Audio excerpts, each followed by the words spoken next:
Hello everyone, welcome to राजनीति of markets. आज date है 29 जनवरी 2026 और ये 5 मिनट टाइम फ्रेम में आप चार्ट देख रहे हो 29 जनवरी का। ठीक है, मार्केट का एनालिसिस आज शुरू करते हैं। कैसा था आज ट्रेड, आज का दिन कैसा रहा? तो मार्केट बहुत अच्छा ओपन हुआ अपने प्रीवियस डे क्लोज के आसपास एंड मार्केट सीधा नीचे की तरफ आता है। हम कुछ हफ्तों पहले से एक स्ट्रैटेजी पे काम कर रहे हैं और उसी स्ट्रैटेजी के अकॉर्डिंग हम बहुत सारे ट्रेड्स ऑलरेडी पास में ले चुके हैं एंड उसी स्ट्रैटेजी के अकॉर्डिंग ही हम आज भी ट्रेड ले रहे थे। ठीक है, तो जो स्ट्रैटेजी है उसके बारे में थोड़ा सा आपको बता दूं। अगर आपको अच्छे से स्ट्रैटेजी के बारे में समझना है तो आप मेरे प्रीवियस वीडियोस देख सकते हो यूट्यूब पे। आपको समझ में आ जाएगा कि हमारा माइंडसेट क्या होता है, किस तरीके से हम ट्रेड ले रहे हैं। खैर, थोड़ा सा मैं आपको आइडिया दे देता हूँ। ये जो आप रेड लाइन देख रहे हो ये 25 मूविंग एवरेज है, एक्सपोनेंशियल मूविंग एवरेज। एंड ये जो येलो लाइन है, येलो लाइन ये वी वैप है एंड ग्रीन लाइन हमारा 5 एक्सपोनेंशियल मूविंग एवरेज है। स्ट्रैटेजी बहुत सिंपल है। अगर मार्केट जो कैंडल है वो 25 मूविंग एवरेज और वी को ब्रेक करके नीचे की तरफ क्लोज करता है कैंडल, जैसा कि इस सिनेरियो में आप देख पा रहे होगे, तो सेम काइंड ऑफ बिहेवियर जो है हमारे एटीएम या ओटीएम का जो चार्ट है, आप ओटीएम नहीं सॉरी एटीएम या आईटीएम लगा लो आप। ठीक है, और सेम काइंड ऑफ बिहेवियर आपको उसके प्रीमियम के चार्ट में भी देखना चाहिए। यानी कि अगर ये कैंडल नीचे की तरफ क्लोज किया है तो सी जो है वो भी वो भी जो है एक्सपोनेंशियल मूविंग एवरेज 25 ई में और वी को ब्रेक करके नीचे की तरफ क्लोज करना चाहिए।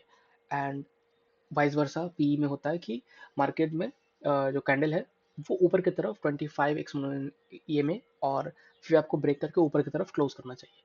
बहुत ही सिंपल सी स्ट्रैटेजी है। हम इसी स्ट्रैटेजी के अकॉर्डिंग काफ़ी हफ्तों से ट्रेड कर रहे हैं एंड हम कंटिन्यू उसी को करेंगे आगे भी। ठीक है, तो देखते हैं यहाँ पे जो है मार्केट जो कैंडल है ऑलरेडी 25 मूविंग एवरेज और हमारा वी को ब्रेक करके नीचे की तरफ हो रहा है। मैं लगा लेता हूँ चार्ट। ये मैंने एटीएम लगाया था। आप देख पा रहे होंगे, आप देख सक रहे होगे यहाँ पे जो है 25 मूविंग एवरेज को ब्रेक नहीं किया है कैंडल ने। ठीक है, और वीवैप को ब्रेक नहीं किया। यहाँ से कहीं ना कहीं रेजिस्टेंस मार्केट, ये जो स्ट्रैटेजी है उसमें जो रूल्स है बहुत ही सिंपल है। कैंडल को ब्रेक करके ऊपर क्लोज करना है, ऐसा नहीं। ये आप वीक देख रहे हो, ऐसे में हम एंट्री नहीं लेते। मार्केट कहीं ना कहीं रिवर्स ये जो है रेजिस्टेंस फेस कर रहा था 25 मूविंग एवरेज एंड वीवैप के पास। लेकिन आप देखो 9:39 में मार्केट ने ऑलरेडी यहाँ पे ब्रेक दिया अच्छा सा and 25 EMA and view app के ऊपर जाके क्लोज करता है। हमारा एंट्री यहाँ पे था 215 मैंने एंट्री लिया था। ठीक है, और मेरा जो स्टॉप लॉस था वो ये था। हालांकि ये होना चाहिए था बट मैं इतना लंबा स्टॉप लॉस प्रेफर नहीं करता हूँ। ठीक है, क्योंकि कैंडल ही इतनी बड़ी बन गई, ये कहीं ना कहीं एक मोमेंटम दिखा रहा था कि मार्केट हैज स्ट्रेंथ, तो मैंने एंट्री ली है यहाँ पे। ठीक है, ऑल्दो अगर यहाँ पे एग्जिट करना होता मुझे तो मैं सिंपल रखता स्ट्रैटी। अगर ये जो नेक्स्ट कैंडल है कहीं ना कहीं बियरिश कैंडल बनता एंड वीवैप को एंड 25 EMA को ब्रेक करके नीचे की तरफ क्लोज करता तो मैं एग्जिट कर जाता जस्ट लाइक दिस। अगर इस तरीके का मार्केट जो है इस तरीके का ये क्लोज करता तो मैं एग्जिट कर जाता, बट यहाँ पे मैंने रिस्क लिया और कंटिन्यू रखा ट्रेड में। मेरा जो ये स्ट्रैटेजी है उसमें तीन चीज़ें बहुत अच्छे से फिक्स रहती है। आपकी एंट्री, आपका स्टॉप लॉस और आपका टारगेट। ये तीन चीज़ें मैं हमेशा फिक्स रखता हूँ कभी भी कोई भी ट्रेड में। और अगर इन तीन चीज़ों को फिक्स ना करो तो आपका माइंडसेट, मनी मैनेजमेंट सब कुछ गड़बड़ा जाता है। तो मेरा हमेशा से टारगेट रहता है प्रीवियस डे हाई के आसपास आपको निकलना होता है। मैं 300 के आसपास यहाँ पे एग्जिट कर गया था।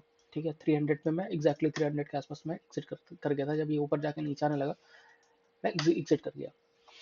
ठीक है, तो यहाँ पे मैंने 50 पॉइंट्स का ऑलरेडी एक आप बोल सकते हो 50 पॉइंट्स का मैंने कवर किया एंड उसका मार्केट एकदम, मुझे नहीं पता था कि मार्केट नीचे की तरफ जाएगा। अगर देखो यहाँ पे प्रीवियस से हाई के आसपास कब वेट करना है मैं ये बताता हूँ आपको आज। अगर ये कैंडल क्लोज, ये जो कैंडल है ऊपर की तरफ ब्रेक करके प्रीवियस डे हाई के आसपास यहाँ पे सस्टेन कर जाता ना, साइडवेज जो नीचे की तरफ ये रहा है ना, ये अगर ब्रेक करके ऊपर की तरफ रहता एंड तब जा करके कहीं ना कहीं इस वाले जो FR4 आप यहाँ पे देख रहे हो वहां पे जाके हिट करता है। लेकिन मार्केट देखो ऊपर की तरफ गया, यहाँ पे हैवी रेजिस्टेंस फेस किया एंड वापस से पी जो है नीचे की तरफ आ गया, यानी कि मार्केट ऊपर की तरफ रिवर्स करना शुरू होगी। देखो मार्केट नीचे की तरफ गया एंड प्रीवियस डे लो के पास आकर करके मार्केट सस्टेन किया, यहाँ पे सपोर्ट लिया एंड मार्केट फिर से देखो ऊपर की तरफ कंटिन्यू कर गया। तो यहाँ पे एक और ट्रेड मुझे दिख रहा था, देखो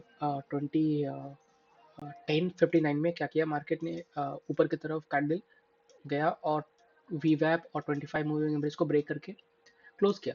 अब सेम काइंड ऑफ पैटर्न हम देखते हैं कि क्या सी में हुआ या नहीं हुआ। अब देखो यहाँ पे 10:59 में मार्केट अभी भी कहीं ना कहीं रेजिस्टेंस फेस कर रहा था। आप मार्केट ये देखो कैंडल ने क्लोज नहीं किया ऊपर की तरफ, मार्केट अभी भी वीवैप और 25 ईएमए के नीचे है, ठीक है। तो हम वेट करेंगे मार्केट जो कैंडल है सी का कब ब्रेक करता है, तभी हम एंट्री लेंगे। आप देखो यहाँ पे इस कैंडल में 11:04 में जो कैंडल है उसने ब्रेक किया। 11:04 में अगर हम चेक करते हैं 11:04 का ये रहा, ठीक है। इस कैंडल जब ये कैंडल बना तो आपका जो है ये सी का जो प्रीमियम है उसने ब्रेक किया एंड ऊपर की तरफ क्लोज किया, ठीक है। यहाँ पे एंट्री था 160 में एंड स्टॉप लॉस कहीं ना कहीं आपका ये था, ठीक है, प्रीवियस डे, क्योंकि ऑलरेडी 25 ईएमए और वी वेब ऊपर है। तो जो प्रीवियस डे कैंडल होता है, सॉरी जो प्रीवियस कैंडल होता है उसका लो हमारा होता है। तो मैंने 142 के 149 के अराउंड यहाँ पे लगाया था स्टॉप लॉस। 149 थोड़ा ऊपर ही था, तो यहाँ पे था एक्चुअली, हाँ ये वाला यहाँ पे था, ठीक है, 149। एंड फिर मार्केट ऊपर की तरफ गया, नो डाउट यहाँ पे मैं एग्जिट कर जाता। देखो अगर ये मेरा फर्स्ट ट्रेड होता ना, आज का फर्स्ट ट्रेड होता, तो मैं इस कैंडल पे एग्जिट कर जाता। क्यों?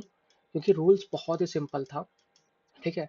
मैं अगर ये कैंडल बनता तो मैं सीधा सीधा पहले देखता कि निफ्टी का जो चार्ट है क्या सेम काइंड ऑफ पैटर्न बनाया है या नहीं, यानी कि निफ्टी जो बनाता है उसके अकॉर्डिंग हमें प्रीमियम में शो होता है।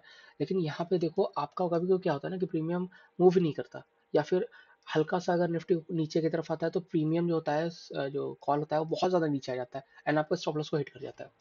ये जब कैंडल बना ना तो मैंने चेक किया क्या जो निफ्टी है वो भी 25 ईएमए को ब्रेक कर रहा है। तो आप देखो यहाँ पे नहीं, ठीक है, 25 ईएमए और वीवेब को ब्रेक नहीं किया। हालांकि मार्केट देखो यहाँ पे बहुत अच्छा सा एक रिस्पेक्ट किया वीवेब को, यहाँ से वापस से बाइंग आई है 25 मूविंग एवरेज एंड वी के पास आकर के मार्केट ने सस्टेन किया एंड वापस से मार्केट ऊपर की तरफ मूव करना शुरू हुआ।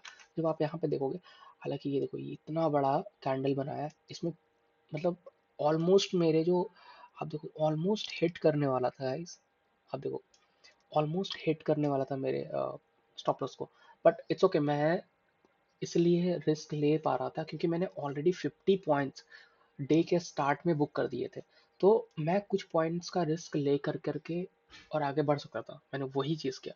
अगर मैंने मेरा ये फर्स्ट डेट होता तो मैं शायद इस तरीके का नहीं होता। लेकिन पैटर्न, हम रूल्स फॉलो कर रहे हैं एंड रूल्स हमें अभी भी एंट्री इसमें एंटर रखने को बोल रहा है, एग्जिट करने को नहीं बोल रहा। अगर ये जो नेक्स्ट कैंडल था, अगर ये वीवैप को ब्रेक करके कहीं ना कहीं यहाँ क्लोज करता, मैं इमीडिएट बेसिस पे बता रहा हूँ एग्जिट कर देता ट्रेड से। ये चीज़ होती है, ठीक है। यहाँ पे ब्रेक दिया बट फिर भी मुझे सस्टेन, मैं सस्टेन के प्रीवियस जो लो यहाँ पे था यहाँ पे सपोर्ट लिया करके मार्केट देखो कितना ऊपर जा गया, ठीक है, मार्केट कंटिन्यूस ऊपर गया, ठीक है।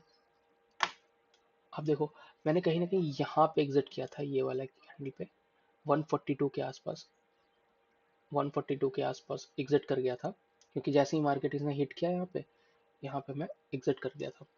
तो आप देखो यहाँ पे मैंने एंट्री ली 160 में, ठीक है, मैंने एंट्री ली 160 में यहाँ पे और मैं एग्जिट कर रहा हूँ 242 में।